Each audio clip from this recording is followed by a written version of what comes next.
name's Delith. I'm a community mental health nurse working up in the Valley areas for the NHS, and I'm a hearing aid wearer. Hello, my name is Joan. I wear a hearing aid and I am a volunteer for the RNID.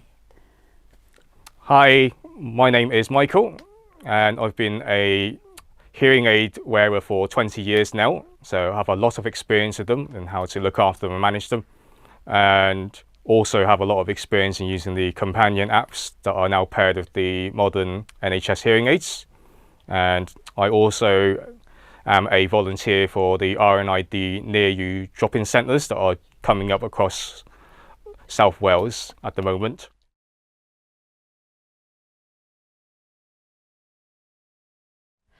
Deaf awareness means to me having the ability to be included, having my colleagues making an effort to adapt themselves to my abilities to hear them within our really chaotic, noisy office.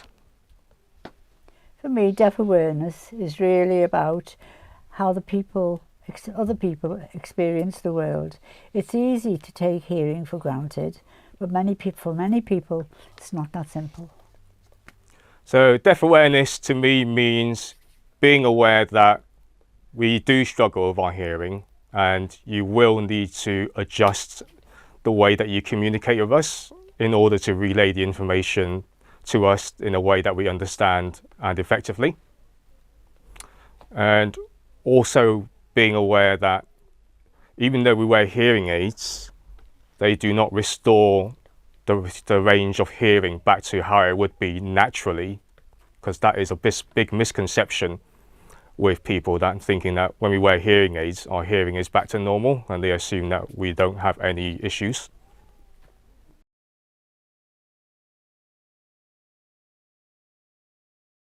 Good communication for me means having the equipment such as my phone, which actually goes from my phone to my hearing aids, making life easy, and then having people looking straight at me when they're talking. What helps me with good communication is someone who takes their time and a long moment to connect properly, facing me, speaking clearly and not rushing. So to me, good communication means, first of all, get my attention first, either by waving at me, or if you are actually behind me, then tap me on my shoulder.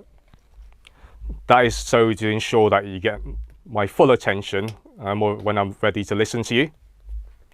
And enunciating your words, to me, is very important, because words like water, you expect to hear those words, but when you start saying water, then obviously the words get blurred then.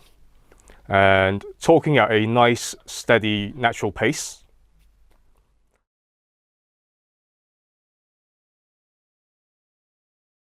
What hinders good communication for me are people mumbling, low tones of voice, then people in a crowd talking over each other, and then the strangest one is if I'm talking to someone and they've got a light behind them, I can't see their face, so I can't lip read. What hinders good communication for me is when there is a lot of background noise and people talk with their hands over their mouths and they are talking very, very quickly as well. So what hinders good communication to me is not getting my attention first, where you start talking straight away, because by doing that, I'm missing probably the first couple of sentences what you're saying already. The biggest one for me is if I'm focusing on doing something in front of me, either on a computer or a task like this, and then somebody just walks in the room and then suddenly starts talking, it'll startle me, it'll make me jump. Shouting, don't do that either, because that comes across as aggressive anyway to a normal hearing person. But what people don't realise with hearing aids is because they amplify sound already, and for those that are profoundly deaf, the volume is up really high anyway. So when you shout, everything just distorts. So it's actually not any clearer than if you were to talk at a normal steady pace. And talking too fast, that's another one. because when you talk too fast, the hearing can't process it. And equally, when you're talking too quiet, when you're not projecting your voice, we're not able to hear that, because with the hearing aids, the range of hearing is a lot more limited. So with quiet sounds, that suffers the most. And talking unnaturally slow, that's a big bugbear for me, because some people think when you're hard of hearing, they treat us as if we're stupid, and they start talking like this, "Are you okay?" But that's not our natural pace, and it makes us feel a bit, what's the word? A bit stupid.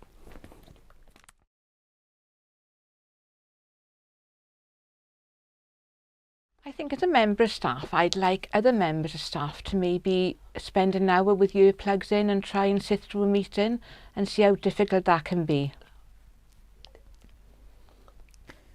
I would love to see for action taken for communication that don't really rely on phone calls, like texts or emails, as that can make such a difference. There's a number of things that could be done, but the first thing I would do is to focus on improving the waiting areas. And that would be to install a vibrating buzzing system. So when the patient checks in, you give them like a little pad, either with a number on it, and then they can sit there, wait patiently, and when it's their turn, it buzzes. Alternatively, make sure you have working screens that come up with your names when you're ready to go in. Because if you didn't have either of those, then for me, there's a lot of anxiety in thinking, have I missed my turn? Because we can't hear well anyway. And sometimes when the nurses do come out of the room, they speak so quietly. Hello, I'm Kath Booth. I'm the Wales Executive for Action Deafness Cymru. If you need any information, advice, guidance, interpreter services, bookings, please let us know. We work really closely with audiology teams here and across Wales, so if you need any information, please just let us know. Thank you.